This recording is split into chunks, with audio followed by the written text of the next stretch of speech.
Assalamualaikum warahmatullahi wabarakatuh. Apa kabar hari ini anak-anak sekalian? Semoga kalian dan kita semua selalu dalam keadaan sehat walafiat dan tetap semangat. Amin. Nah, bagaimana anak-anakku? Sudah siap untuk menyimak materi dari saya hari ini? Kalau sudah siap, yuk kita simak materi berikut ini. Pada kesempatan kali ini, saya akan menjelaskan materi layanan klasikal, bimbingan dan konseling kelas 8 dengan tema mengelola waktu belajar.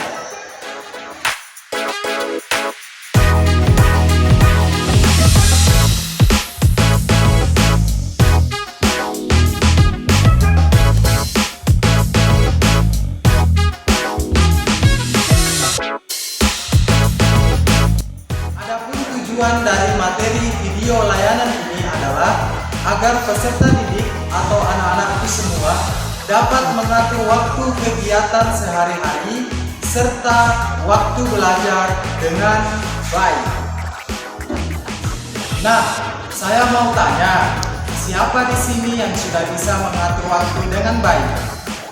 Jika sudah bisa mengatur waktu dengan baik, maka seperti ilustrasi berikut ini. Sepertinya dia lega sekali setelah menyelesaikan tugas tepat waktu.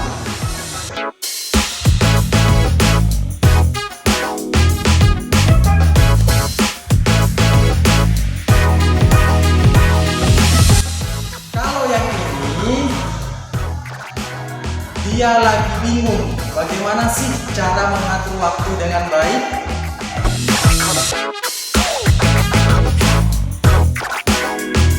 Sebelumnya, saya akan menjelaskan bahwa ada 3 kegiatan peserta didik, yaitu yang pertama, kegiatan di rumah.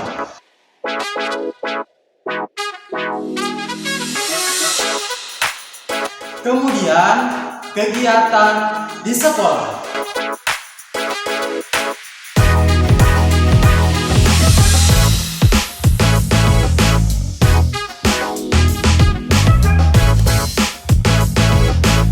Dan terakhir, kegiatan sosial.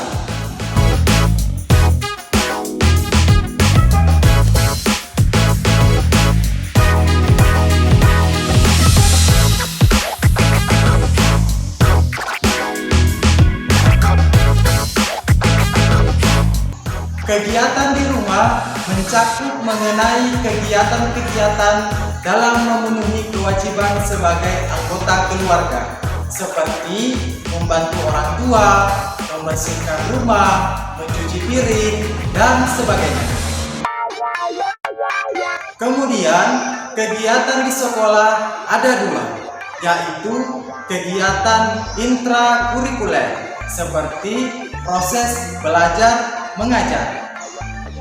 Dan yang kedua adalah kegiatan ekstrakurikuler, seperti organisasi OSIS, pramuka, remus, palang merah, futsal, dan lain-lain.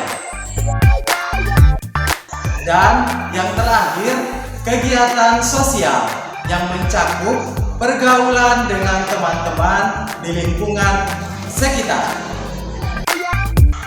Nah, setelah mengetahui jenis kegiatan peserta didik, maka mari kita lihat bagaimana contoh jadwal kegiatan yang harusnya dilakukan dan dibuat oleh peserta didik untuk mengatur waktu belajar sehari-hari. Nah, ini dia contohnya. Anak-anakku sekalian, diharapkan bisa membuat jadwal harian seperti contoh jadwal tadi, agar waktu belajar, bermain, dan istirahat bisa lebih teratur. Selanjutnya, mau tahu tips mengatur waktu belajar yang efektif dan efisien? Nah, saya akan jelaskan. Dicatat ya anak-anak. Yang pertama, buat jadwal harian. Cara mengatur waktu belajar dapat dilakukan dengan cara membuat jadwal harian. Jadwal yang tepat akan membuat kegiatan lebih terorganisir atau tersusun, sehingga kegiatan anak-anakku mulai dari bangun hingga tidur lagi menjadi lebih berarti atau bermakna. Tapi pastikan anak-anakku rutin dalam melakukannya. Kemudian yang kedua, kontrol diri dalam bermain game ataupun bermain yang lain. Melakukan hal menyenangkan bukan sesuatu yang dilarang, justru dianjurkan untuk mengurangi tingkat stres dalam diri. Namun tentunya anak-anakku harus paham bahwa selalu ada batasannya.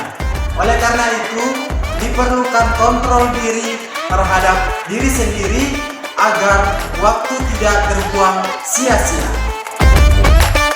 Nah, yang ketiga, tentukan prioritas. Untuk mengatur waktu belajar, harus ada skala prioritas. Jadikan yang terpenting sebagai peringkat teratas yang harus anak-anakku sekalian kerjakan lebih dulu. Salah satunya adalah belajar. Dengan begitu, anak-anakku sekalian akan terbiasa menjadikan belajar sebagai yang utama dibandingkan dengan yang lainnya. Dan selanjutnya adalah yang keempat, hindari menunda pekerjaan. Menunda pekerjaan seringkali menjadi masalah setiap orang, apalagi saat memiliki lebih banyak waktu luang. Oleh karena itu, anak-anakku sekalian harus memanfaatkan waktu dengan sebaik-baiknya dengan cara menyelesaikan pekerjaan dengan tepat waktu.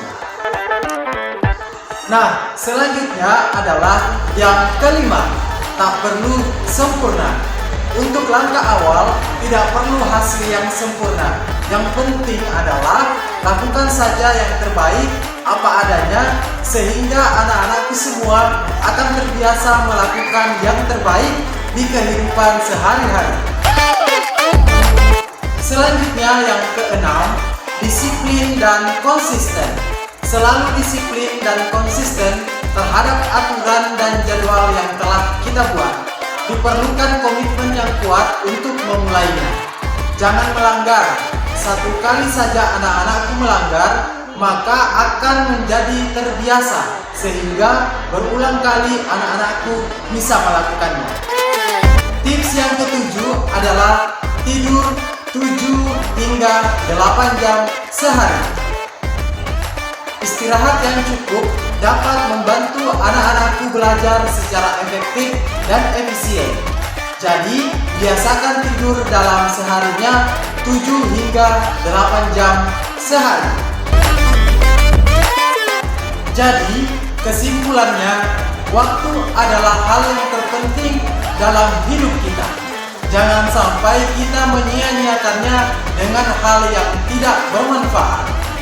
Sebelum saya mengakhiri materi kali ini, saya ingin anak-anakku sekalian membuat refleksi. Apa sih yang kalian dapatkan setelah menyimak materi dari saya? Silahkan anak-anakku menuliskan refleksinya pada bukunya masing-masing.